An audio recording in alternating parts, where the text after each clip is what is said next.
Ladies and gentlemen, thank you for standing by, and welcome to the Cost-Benefit Analysis and Justice Policy, an Introduction for Budget and Finance Staff webinar. During the presentation, all participants will be in a listen-only mode. If you would like to ask a question during the presentation, please use the chat feature located in the lower left corner of your screen. If you need to reach an operator at any time, please press *0. As a reminder, this webinar is being recorded today, Tuesday, July 10th, 2012. It is now my pleasure to turn the conference over to Mr. Chris Henriksen. Please go ahead, sir. Thank you very much. Hello and welcome to Cost-Benefit Analysis and Justice Policy, an Introduction for Budget and Finance Staff. This webinar is presented by the Cost-Benefit Knowledge Bank for Criminal Justice, a project of the Vera Institute. I'm Chris Henriksen, Senior Policy Analyst, and I'll be moderating today's presentation.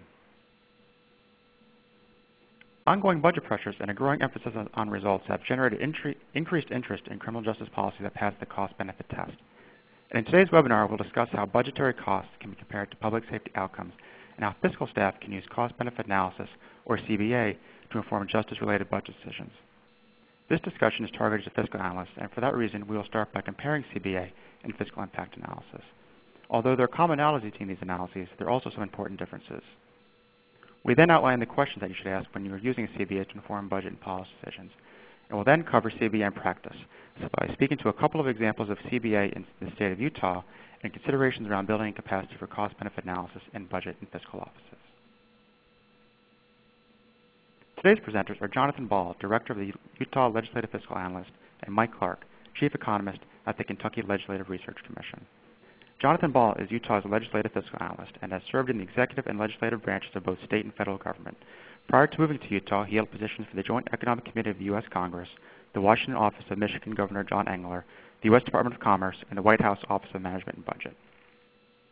Mike Clark is Chief Economist for the Kentucky Legislative Research Commission. His office is responsible for conducting fiscal analysis, policy research, and program evaluation for the Kentucky General Assembly. Mike is also an adjunct professor at the Martin School of Public Policy and Administration at the University of Kentucky, where he has taught classes on decision analysis and cost-benefit analysis. This webinar is sponsored by the Cost-Benefit Knowledge Bank, or CBKB, a project of the Vera Institute and the Bureau of Justice Assistance that aims to broaden and deepen the understanding and use of CBA in criminal justice by helping practitioners and jurisdictions build their capacity to conduct CBA studies and apply cost-benefit to policymaking. Now, before we get started today, I'd like to learn a little bit more about the audience. We have a good group today from across the country, and we'd like to ask if you currently or if you've ever in the past worked in a fiscal budget office. This can be a fiscal office that's a standalone oversight agency, or it could be a fiscal budget office within a government agency. So I'm just going to give you a few more seconds as the results come in. We'll probably have about 3/4 of the results so far, just a couple more minutes, a couple more seconds rather. And here we go. Just about even distribution. About half of us have worked in a fiscal or budget office. Terrific. So I'm going to move on to one more poll question. So how comfortable are you with cost-benefit analysis, ranging from very comfortable to not as comfortable? So this webinar is very much a primer on CBA, so you needn't have specific experience with CBA. We'd just like to get a flavor of our audience. Terrific. I'm going to close out the poll right now. Great.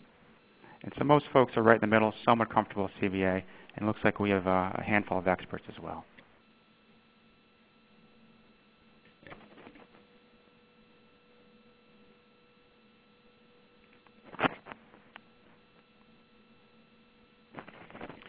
One second here. Great. Now for the agenda. In today's presentation, I'll begin with a very brief overview of CBA and criminal justice. Mike will then cover issues related to cost-benefit methods, including how CBA differs from fiscal impact and questions you should ask when reviewing CBAs. Jonathan will then cover issues related to CBA in practice, and will speak to a couple of cost-benefit studies that have been conducted in Utah and discuss how the Office of the Fiscal Analyst in Utah is beginning to integrate CBA into the work process. Jonathan and Mike will then take your questions towards the end of the hour. Just a couple remaining housekeeping items. Please send us your questions throughout the presentation, and I'll queue them up for the Q&A period at the end of the hour. If you need technical support, please type your question to the chat box or call or email the support line at ReadyTalk. Today's presentation is being recorded and will be available on cbkb.org along with the PowerPoint slides. Now let's move on to the agenda. Cost-benefit analysis and criminal justice. CBA is an analysis where all costs are compared with all benefits, the operative word being all. One of the key distinctions with other analyses is that the perspective of multiple stakeholders in CBA, all perspectives are considered, not just the perspective of the impact of the government budget. This usually means that a variety of other costs and benefits besides just that budgetary impact are translated into monetary terms. In cost-benefit studies of criminal justice, for example, one of the outcomes which is commonly monetized is the impact to public safety. All these costs and benefits are measured in the long run and not just limited to a budget year or to a budget planning period. The end result is that a CBA provides a means to compare public investments with different outcomes over different time frames.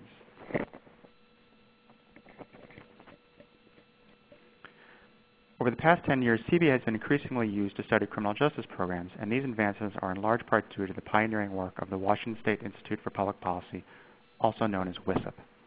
WISIP is a nonpartisan division of the Washington legislature which provides policy analysis directly to its members. Much of this analysis is in the form of cost-benefit analysis.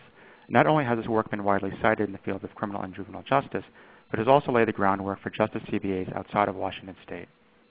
The emergence of CBA is also part and parcel with continued interest in evidence-based policy. You can't have evidence-based policy without evidence, and CBA is often used as a means to communicate research findings. Outcome evaluations tell you if the program works, but CBA tells you if what works is worth the cost. CBAs in criminal justice are most common in areas where there's an abundance of outcome evaluations. Thus, drug courts, for example, is one area that's well researched and there are many CBAs. Similarly, many alternative to incarceration programs have been well studied and are well represented by the CBA literature. But the breadth of CBAs in criminal justice run the gamut from sentencing policies to policing. So with that, I'm now going to hand it over to Mike Clark to talk more about CBA methods. Thank you, Chris. The first thing we want to do is differentiate between CBAs and fiscal impact analysis. A lot of people, I think, don't really understand what a CBA is when it's presented to them. Both CBAs and fiscal impact analysis are designed to provide information about policy that's being considered, but they differ in significant ways in terms of the type of information they provide and how that information is displayed. With fiscal impact analysis, we're basically attempting to show how some type of a policy affects the budget. So when we're doing that, we're typically concerned about estimating how, if we implement this policy, would we expect expenditures or revenue to change. But the focus is really on the financial position of the government unit. With cost-benefit analysis, we take a much broader perspective. Here we're attempting to show how the benefits generated by a policy compared to the cost generated by a policy. For many of the policies that government considers, these do not necessarily generate financial resources for the governmental unit. What they do is they provide some type of maybe a benefit for their constituents. With cost-benefit analysis, what we want to do is identify those various types of outcomes. We want to understand who is going to be affected, and then we want to place a monetary value on those outcomes. By placing a monetary value on them, we're able to compare the value of the benefits to the cost to see whether or not the benefits warrant putting resources to the particular policy or program being considered. Fiscal impact analysis and CBAs differ in terms of the perspective, as Chris mentioned. With fiscal impact analysis, we're basically evaluating the policy from the perspective of the government unit that's considering the policy. With cost-benefit analysis, we're taking a much broader perspective.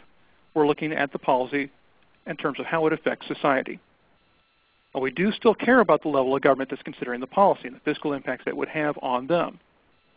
But we're going to take the broader perspective. For example, if you think of a policy where maybe a state government was going to shift costs from the state to local governments, that might be a benefit by lowering costs from the state perspective. But with the CBA, we care about the negative impact that the shifting of costs would have for the local governments as well. We also care about how it's going to affect the residents of an area.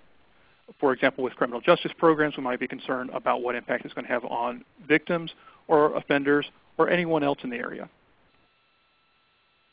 Here's an example of the type of potential costs and benefits that we might consider for a drug treatment program. Here we have salaries, overhead expenses, different types of drug screening.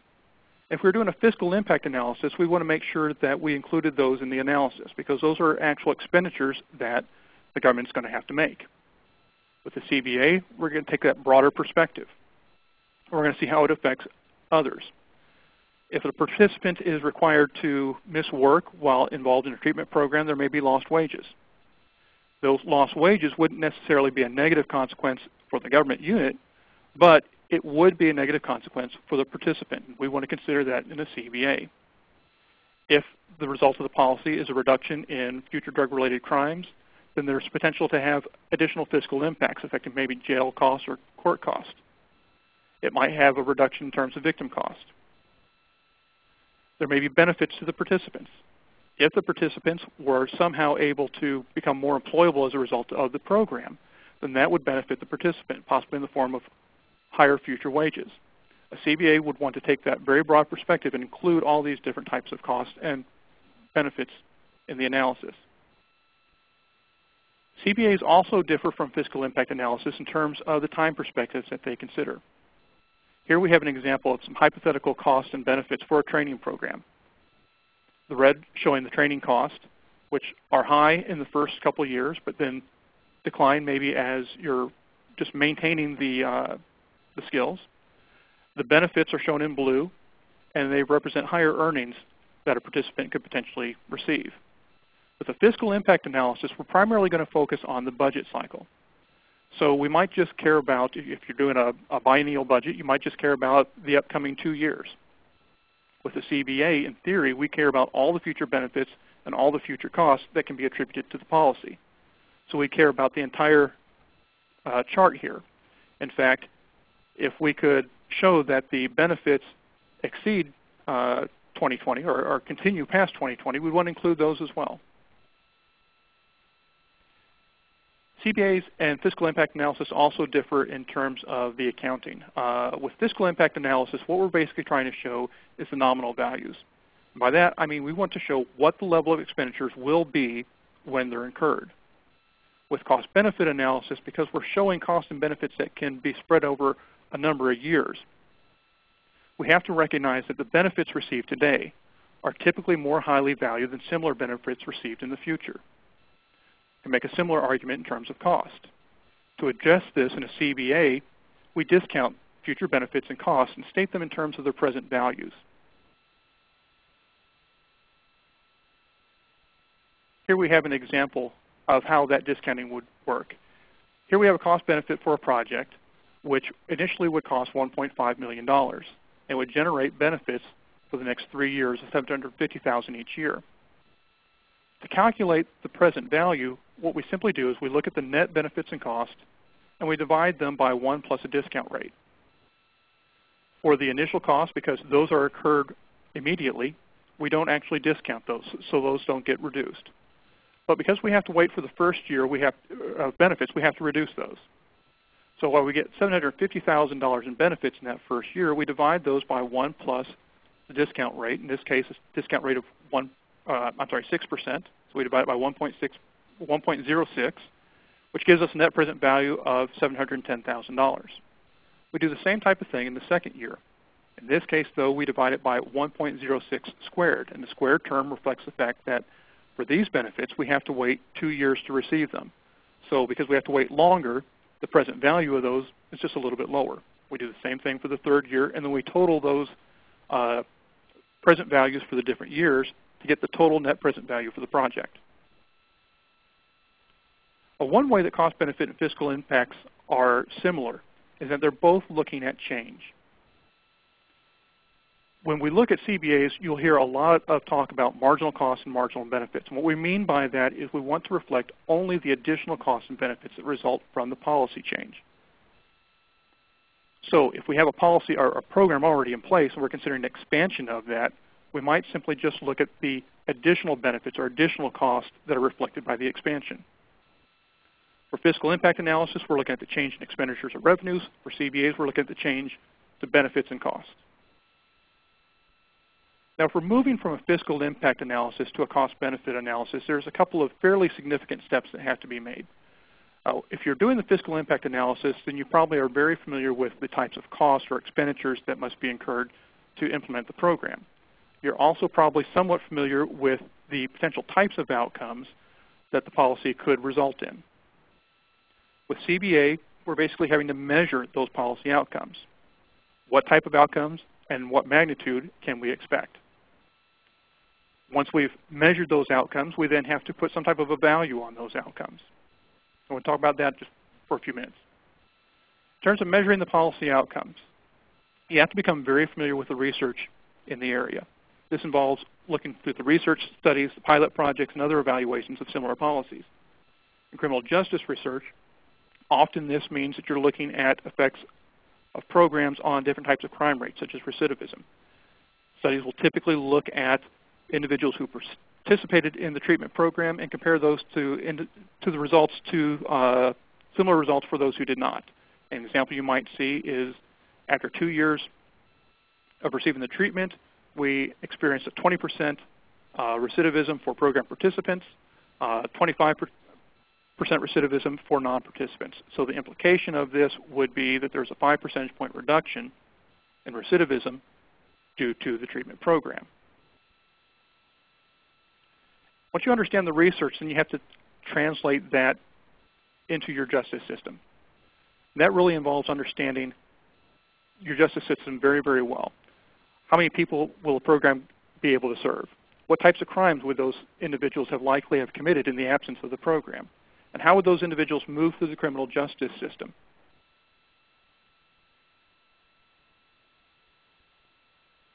When you get to the point where you understand the magnitude of the outcomes, we then have to value those outcomes. And by this, what we mean is how much would residents be willing to pay to receive those outcomes, or in the case of negative consequences, how much would they have to be paid to compensate them for those negative outcomes?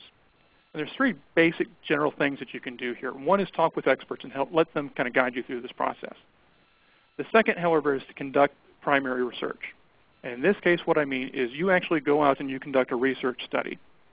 Now, the advantage of this is you can evaluate the potential effects of a program, and you can tailor your research to your specific situation.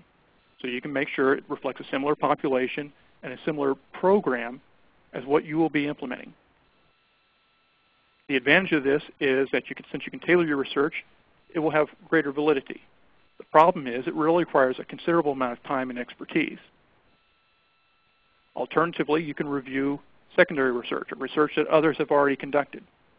Chances are, if you're looking at a program, there may be studies that have already evaluated effects of similar types of programs. The advantage of this is since the research has already been done, it's much faster and potentially easier. You just have to read and understand the research. The problem is this may not fit your situation very well. So you may lose some validity in the analysis. Here we have an example of some past research on victim cost.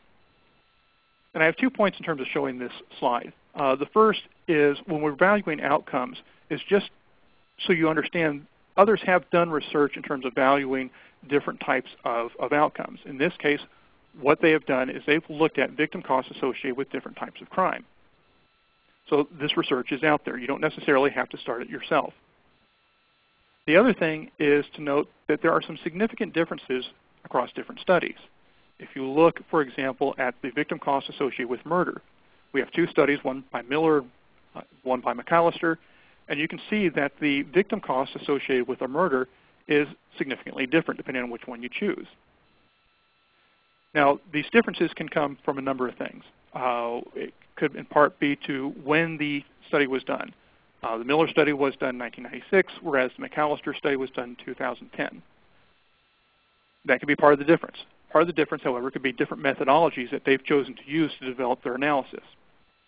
The main point to take from this is there are differences, and these differences can substantially affect the bottom line of your cost-benefit analysis. So you really have to understand the research behind these numbers and make sure that you're using the one that's most appropriate for your situation. Now, if you're moving from fiscal impact to CBA and you're going to use it to inform budget preparation, and maybe you're just looking at other studies that others have done, there are a number of questions that should be asked, and we're going to just cover a handful of those questions. The first to ask is, what perspective does the CBA examine? As we discussed, in theory, The CBA would include all benefits and all costs that can be attributable to the program. The problem is it can be very difficult to do that in practice. And so many of the perspectives may not be included. It's very important that the CBA clearly indicates what costs and benefits have been accounted for. Does the CBA clearly detail the impacts that are attributable to the policy? CBA should be very well documented and very clear. They should show who is going to pay for the cost of the program and who's going to receive the benefits of the program. And also, even though we're stating cost-benefit analysis in terms of the net present value to deal with the fact that the costs and benefits accrue at different points in time, CBA should be very clear about when those benefits and costs are going to be incurred. In terms of research literature, when you're reviewing the research as a basis for your studies, there's a number of things that you should keep in mind. The first is, were the programs studied similar to the program currently being considered? And I mentioned a little bit about this before. Programs can differ significantly in terms of the populations that they serve or in terms of how they're implemented. And these differences can affect the results of the program. For example, what works for adults may not work for juveniles. Programs may differ in terms of funding levels or staffing levels. And when you're conducting your research review and applying it to your situation, you have to think about, well, is my program going to be very similar to those that the research is based on? Am I going to be able to achieve the same funding levels, same staffing levels, or am I going to be providing the same type of treatment? If not, those studies may have very different results than what you can expect. Another issue is making sure you understand what the research is measuring. Studies, particularly in terms of criminal justice programs, are often looking at general measures as opposed to specific measures. In terms of crime, a lot of times what we see is that they're evaluating the effect on crime generally rather than showing the specific types of crimes that are affected. And this can become a problem when we're doing CBAs because different types of crimes have very different avoided costs. So we may see a study that shows a 5% decrease in overall recidivism. Then the question is, well, which crimes were reduced? In this case, we don't know whether we're talking about reductions in the incidence of low-cost crimes or high-cost crimes. And it makes a difference in the CBA because we're going to apply different victim costs associated with those. So we have to be very careful there. How robust are the results? Will there be behavioral responses to the policy that could affect the outcomes? If you worked in the policy arena for any length of time, you understand the concept of unintended consequences.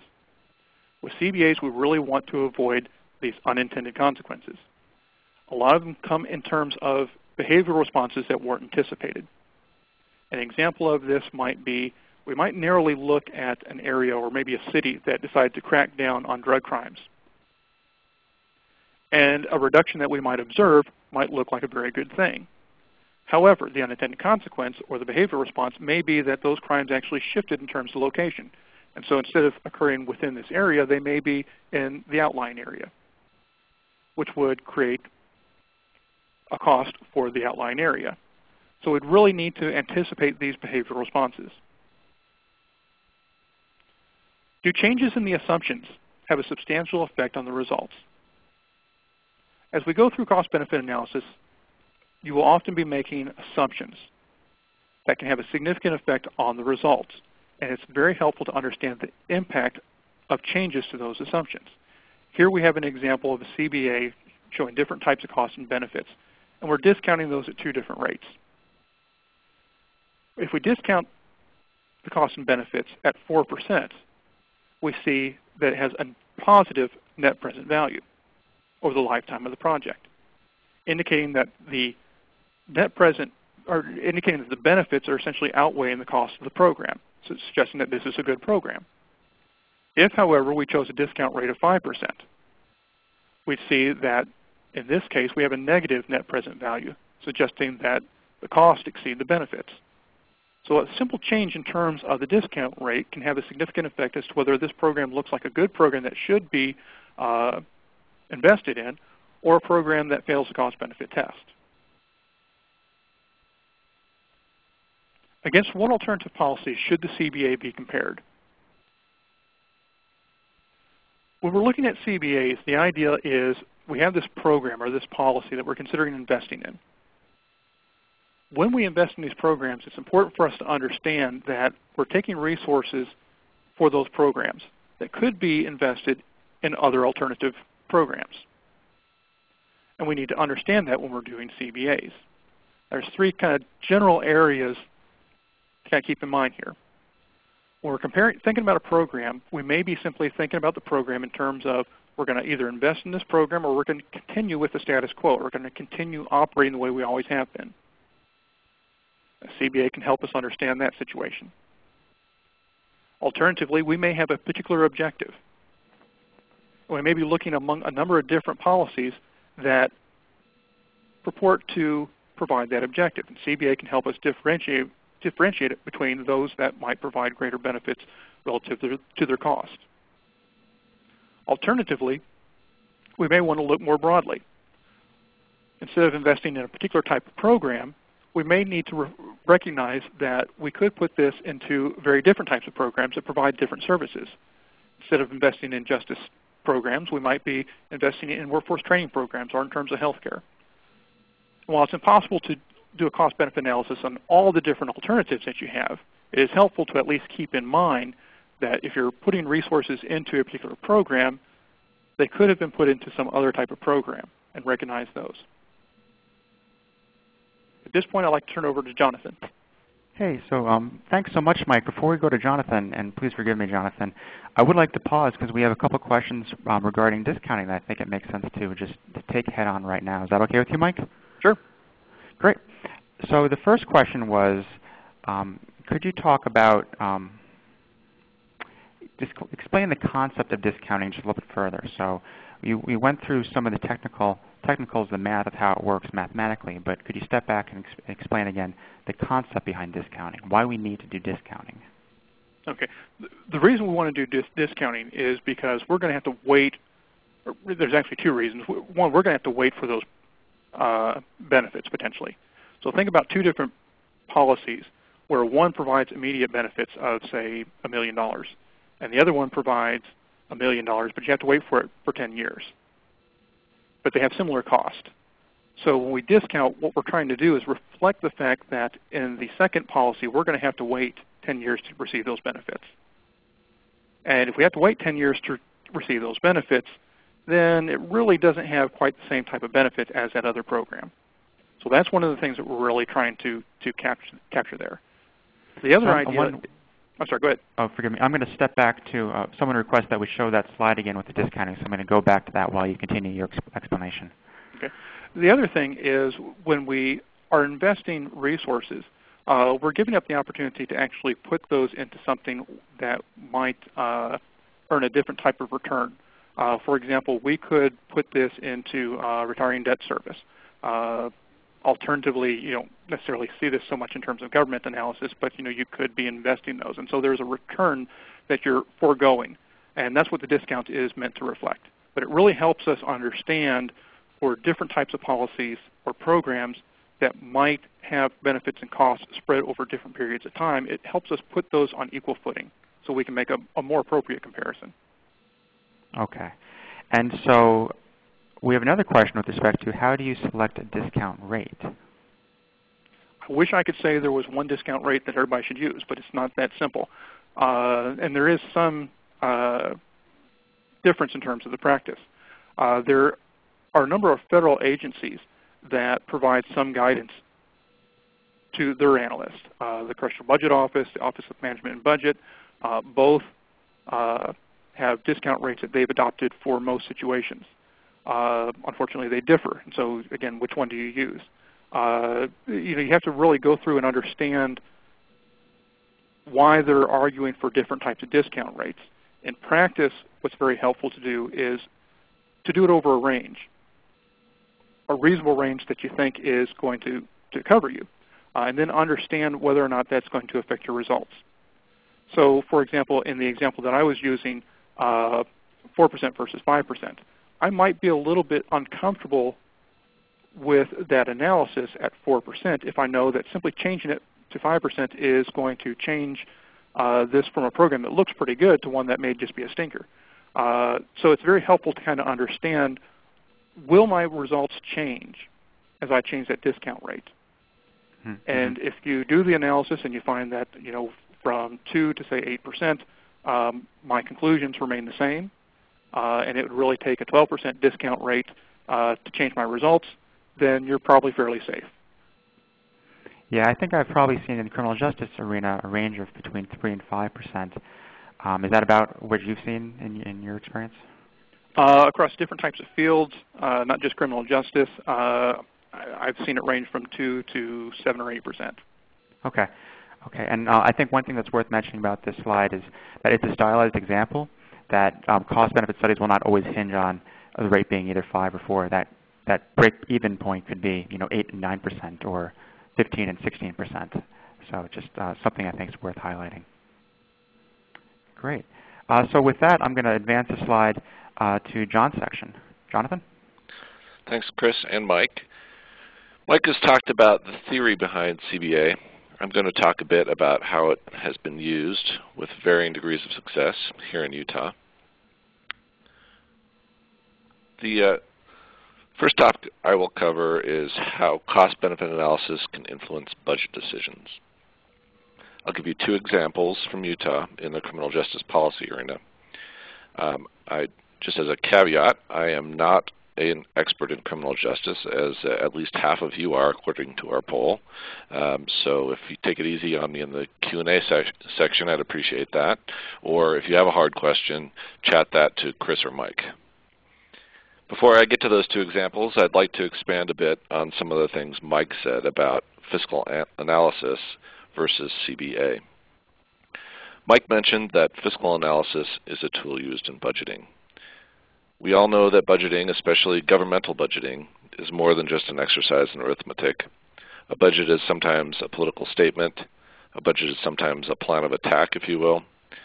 If nothing else, because states have to balance their books, and because balancing their books implies an upper limit on resources, budgets are a statement of priority.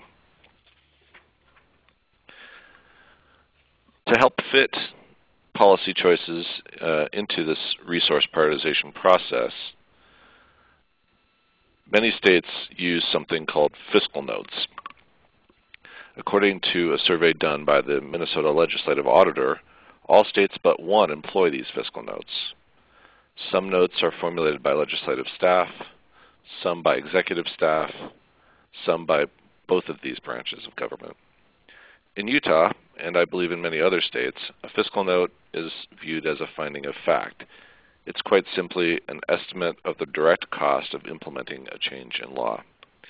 In fact, Utah's law requiring fiscal notes says that they are, quote, a cost estimate on bills that anticipate state government expenditure, unquote.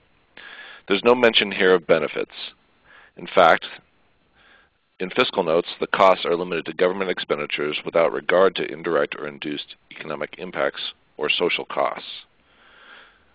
We on staff here in Utah contend that fiscal notes are not intended to influence the passage of a bill. But because these fiscal notes exist in the reality of limited resources, they often do force prioritization of bills based upon cost. The limitations on fiscal notes have left some lawmakers in Utah frustrated, especially in the past few years when we were cutting budgets. Many perceived budget cuts as a prohibition on new programs and therefore felt a fiscal note showing cost was a bill's death knell. This perception presumed that existing programs were of greater benefit than new programs. But fiscal notes don't include benefits at all, let alone comparisons to comparable net benefits to other programs. Thus the lawmaker's frustration. In fact, just last year, one lawmaker here in Utah introduced a bill suggesting that we ignore the cost of enhanced criminal penalties when we write fiscal notes, likely because that lawmaker understood that costs alone don't tell the entire story of the program. Cost-benefit analysis is intended to be all of the things that fiscal notes are not. On this slide, you can find resources to 2 studies that influenced budget decisions in Utah. The first, Cost of Crime, a cost-benefit tool for analyzing Utah criminal justice program effectiveness, was done by the University of Utah in 2005. It's currently being updated and will be re-released later this year. The second, Evaluation of the Drug Offender Reform Act, or DORA pilot, was done by the same group at the University of Utah in 2008 and was updated in 2009 and 2010. Mike mentioned both primary and secondary research. The first of these studies, the Cost of Crime, is an example of secondary research. The second, the evaluation of DORA, is an example of primary research. I've included links to both of these studies on this slide, and I understand that the slides will be available shortly after our webinar on cbkb.org. Registrants will also receive a copy of this via email. So the ways in which these studies influence budget decisions are interesting. In the first case, the CBA was not debated in a legislative meeting, yet it seems to have informed budget choices. In the second, the study was discussed at length, but resulted in a seemingly counterintuitive policy choice. First evaluation, the Cost of Crime, was a comprehensive study of criminal justice alternatives. It had a stated intent of influencing policy choices. So I'm going to read to you just a bit from the study's executive summary. Quote, "This research examines the economic consequences of various intervention programs that are designed to reduce crime. It is based on a statistical analysis of 309 studies of intervention programs, including the Utah Drug Court Study. A primary goal of this research is to present a menu of available programs in a context of comparative economics. This type of analysis provides a menu which allows decision makers to assess the economic performance of one program relative to another in terms of a standard monetary measure. A monetary standard, we believe, is the most useful way to compare apples and oranges. For example, some programs are expensive to implement and promise large reductions in recidivism. Some programs are inexpensive to administer and achieve modest reductions in recidivism. By ranking programs along a monetary spectrum, legislators can better assess the net social profitability of competing programs that differ widely in terms of costs and benefits." Unquote. From this slide, you can see the kind of menu this particular CBA presented. For each one of these options, there is a numerical score of costs and benefits measured in dollars. You also note that the table on this slide ranks the programs from 3 different perspectives. This is one of the questions Mike suggested you ask. Which perspective does the CBA examine? This cost-benefit analysis answers many of the questions that fiscal notes cannot. And by including benefits, it addresses the concerns of folks like Representative Sumption, the sponsor of the bill, telling us to ignore certain costs, who was looking for measures of return that justify expenses reflected on fiscal notes. My point here is that cost-benefit analyses and fiscal notes are not the same, but both can be used in budgeting, one to assess relative value and the other to balance the direct cost with revenue. Ironically, while this report was meant to, quote, let legislators better assess the net social profitability, unquote, the folks that I talked to, including the study sponsors, can't recall this CBA ever being presented in a legislative committee. Yet, at about the same time, Utah began investing in pilot projects that tested some of these most cost-effective programs. That may be coincidental, but I contend that the report was indirectly influential. From my experience, legislators rarely have time to read dense analyses. They instead rely on agency representatives, issue advocates, community interest groups to provide information on program benefits. Those players certainly knew of this study and likely used it to formulate proposals carried by legislators. I do want to just make a quick shout out here. I seem to have lost my citation on this table, but this came from the Cost of Crime, a cost-benefit tool for analyzing Utah criminal justice program effectiveness on page 19. And that's in the name of giving credit where credit is due. So the second example is almost a cautionary tale. In this case, a study done by that same group at the University of Utah compared drug offenders on traditional probation with those that received intensive treatment and supervision under the Drug Offender Reform Act, or DORA. The study found little or no benefit from the higher cost alternative, even though the 2005 study we just talked about suggested that programs such as DORA would provide greater net benefit. Now, this DORA pilot study was not a full-blown cost-benefit analysis, so it may not include monetize benefits as the 2005 study did. In this study, recidivism served as the proxy for quantified benefits. To quote the original study, DORA groups, this quote, DORA groups are not consistently more likely than the comparison groups to have successful outcomes at this time, paren, successful completion of probation, no recidivism, etc., close paren, close quote.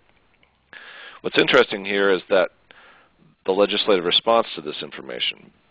While the study suggested that the higher cost alternative was not significantly different from the traditional method, legislators opted to continue this program, albeit in a slightly altered state.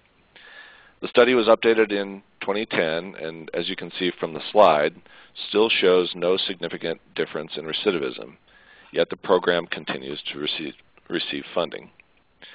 Some folks in our Commission on Criminal and Juvenile Justice make the point that had the study monetized benefits, even a modest decrease in recidivism may result in positive net benefits for this high-cost population.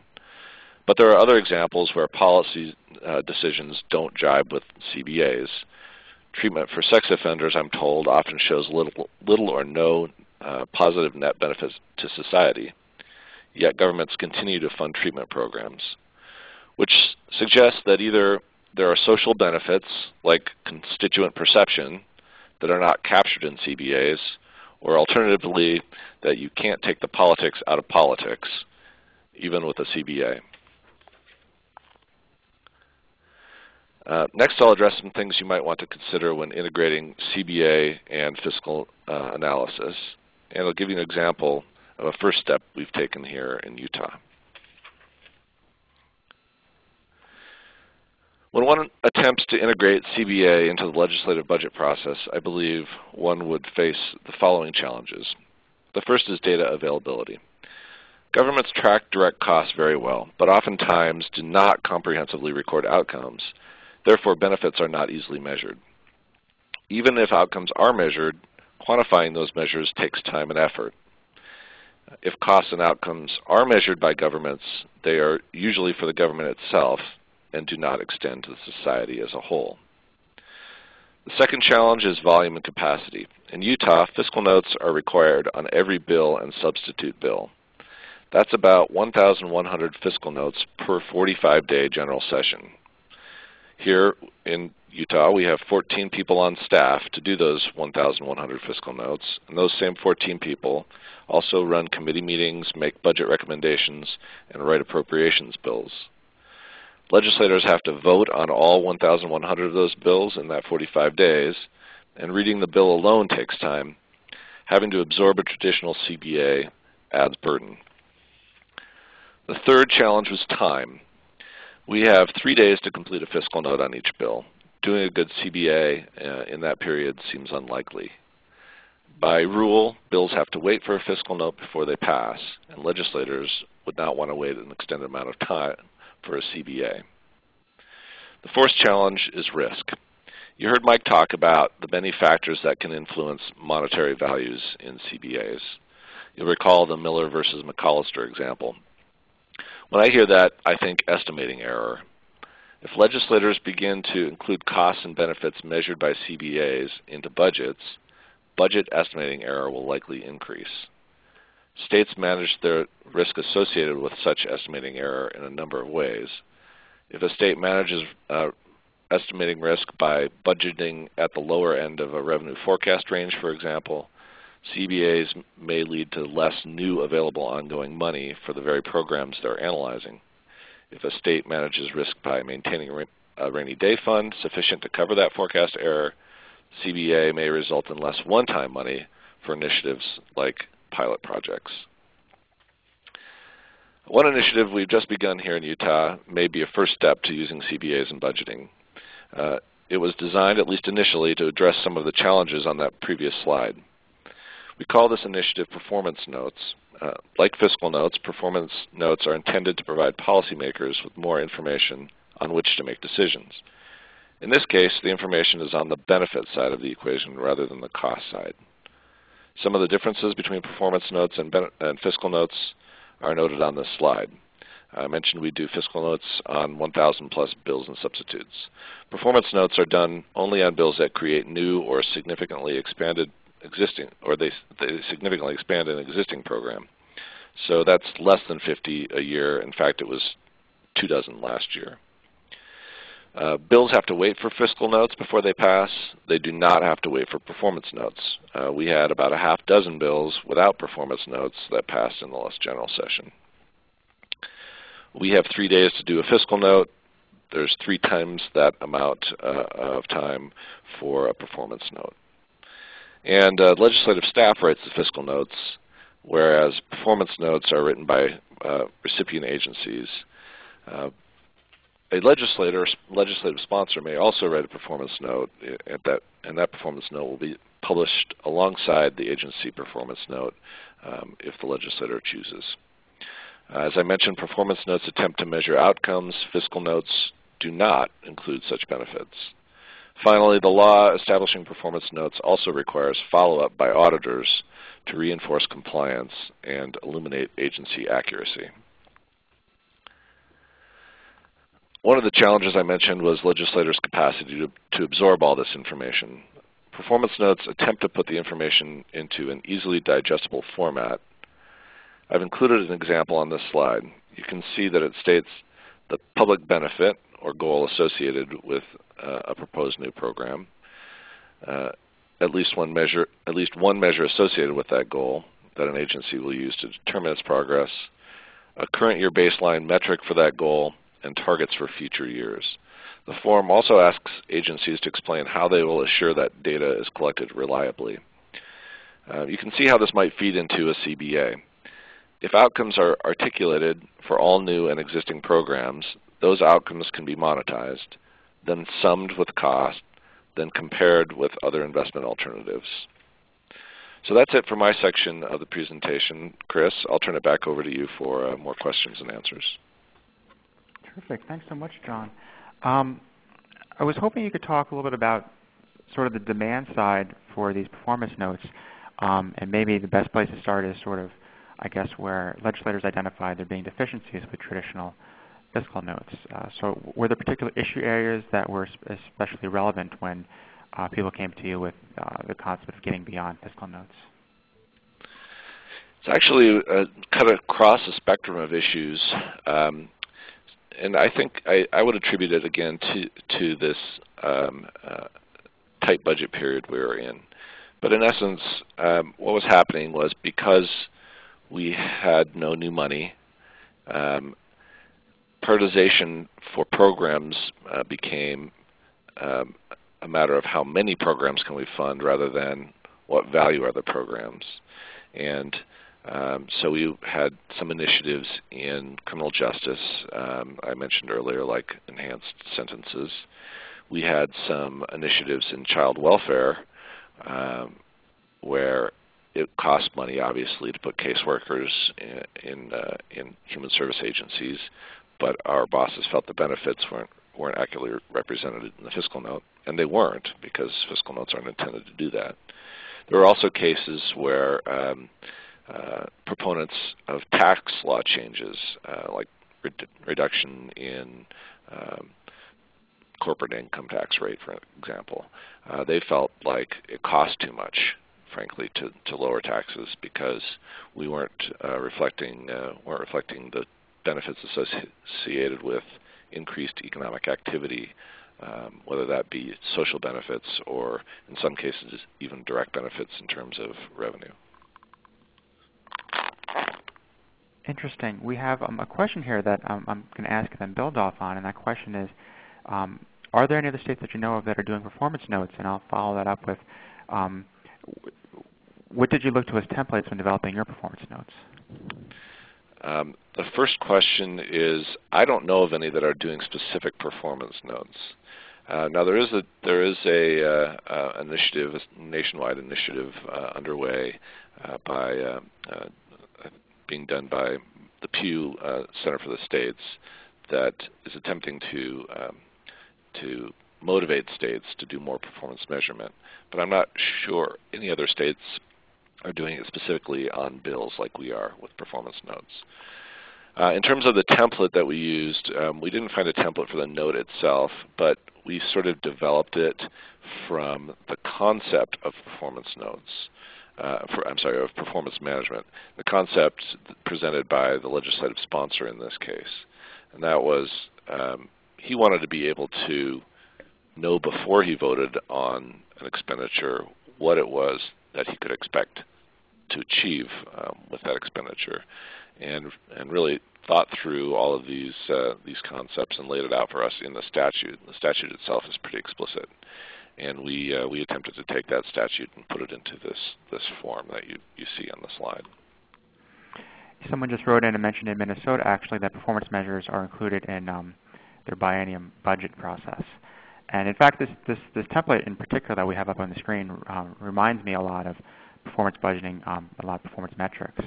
And I guess the question I have is, you want to step back and look even further than just those metrics, the traditional inputs, the traditional outputs, but really looking at outcomes and effectiveness in a way that sometimes performance budgeting doesn't really do very well.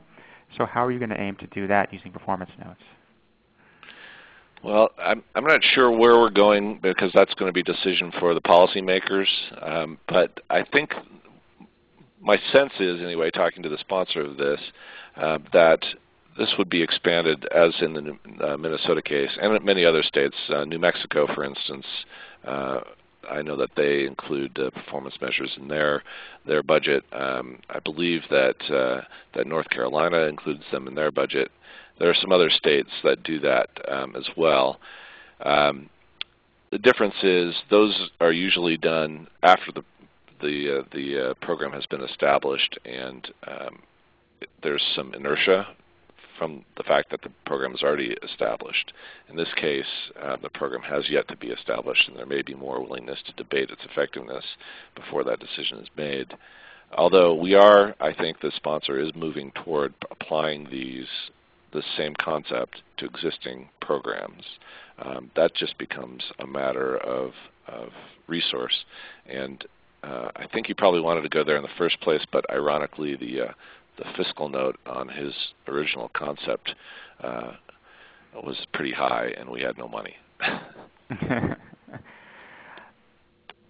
And so you mentioned that this is really that first step, understanding the impact. But the next step is to understand the value of those impacts. Are there certain areas where you've seen greater interest in providing values or attaching values to these metrics, some of which are more straightforward than others? Yeah, so tax policy is an area where we've had more interest, especially from legislators, and that would be an impact on the revenue side more than on the cost side. That is one area. In the other areas, it's really up to the advocate community at this point. We don't have a policy in the legislature about which areas would get CBAs and which wouldn't, but it seems like criminal justice especially is an area in which CBA has taken a hold. I mentioned our Commission on Criminal and Juvenile Justice. They're doing regular CBAs, including updates on the two that I mentioned as examples, both of which will come out later this year. And I find it interesting that it's the recipients agencies that are responsible for putting together these notes. And the interesting twist to it is that the auditor will follow with them on the performance. So on the one hand, I guess, is that to sort of temper their expectations with respect to the performance, or is it really just a mechanism to follow through on understanding if what this bill intended to do did it? Because I feel like the follow through on that, is nice because it else it'd be incumbent on the agency to maybe overstate their benefits a little bit? Yeah, so I think that was probably the answer to the question is both. I think it was intended to temper, to make, I wouldn't say temper, it was intended to make their targets realistic. Yeah. You know, you didn't want them overstating the benefits associated with the program before the program was established. But it's also to go back and really give the agencies feedback. And this is where performance budgeting has been successful in those states like New Mexico and in some cases where after the fact you have a baseline, you can measure against the baseline after the fact, and the auditors can tell you, well, did they achieve those goals and did they not? Then the next question, you know, this is an inherently subjective decision. What does that mean? Does it mean we gave them too much money or too many resources, or does it mean they need more resources? Yeah, a question just came in that gets that a little bit. The question is, after a program has been implemented, do you feel that there should be a new CBA, I guess, to follow through on what actually happened?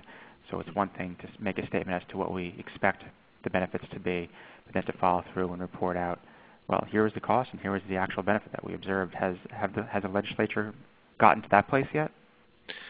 Yeah, they haven't. This is our first year, so we just finished the one round where I mentioned we did 24 performance notes, and the auditors will follow up on those a year from now. The fiscal year for which those notes were performed started just last week. But that's an interesting question, and maybe one that Mike could address whether or not they're useful for existing programs. I know there has been some discussion here about following up on the performance notes themselves after the end of the legislation when things are a little bit less hectic, and just to assure that the right measures were chosen and the right targets were set. I think they can be useful, particularly doing it after the fact, once the program has been put in place, observing the outcomes and seeing whether you got the same types of outcomes. One thing that should be noted is with the CBA, we're having to make a lot of assumptions in terms of valuation, and you're probably going to be doing the same thing doing an after-the-fact CBA. You can see the outcomes, but whether you actually hit the CBA target may largely be determined on in terms of how you value that, and you'll never be able to go back and test that. So you can see whether you got the outcomes, but you may not be able to see whether you got the valuation correct. But yes, I think doing a CBA after a program has been completed, it can be very helpful. I have one last question for you guys before we close out for this hour, and I think I saved the hardest one for last. So I'll leave it to you to decide who takes this. But where is this question here? So, okay, here it is. So how are unforeseen impacts captured in CBAs? Presumably they're not. They're not. So I guess it's a little bit of a, not really a trick question, but a good thing to close on to remind us that CBAs can only tell us what we can actually observe and evaluate and value. I think sometimes when speaking with people about CBAs and their impacts, there's sort of expectations there that they can provide a bit more than is maybe realistic, and it's important to be clear about what this analysis can do and what it can't do. So, any other thoughts on that? I think that's absolutely the case, and it's a valuable tool. But as we've discussed, this is a complex decision-making process, and there are lots and lots of inputs into the process. This being one of them. I would agree. Again, it's a valuable tool, but there are a lot of limitations, and it's very easy to do it wrong. And it's the same issue that you have with research in general. It can be very complicated, and because of that, it can be very easy to do poorly. Mm-hmm, mm-hmm. Well, thank you again both for your time. I'd just like to urge our participants, when you close out the webinar in just a few seconds, to please complete our evaluation form. We find this information to be very valuable when planning and preparing for future webinars. Please also visit our website, cbkb.org, where you can sign up for email updates, and you can also follow us on Twitter, where our handle is cbkbank. Once again, thanks again to Jonathan Ball and to Mike Clark, our presenters today. You can reach them by their email, which we provided on the screen and in the chat. And once again, this webinar has been presented by the Cost Benefit Knowledge Bank for Criminal Justice, which is a project of the Vera Institute of Justice and the U.S. Department of Justice's Bureau of Justice Assistance. Please visit our website for our toolkit on cost benefit analysis. There on the website you can find recordings for this and prior webinars. Thank you again, and have a great day. Ladies and gentlemen, that does conclude the webinar for today. We thank you for your participation and ask that you please disconnect your lines.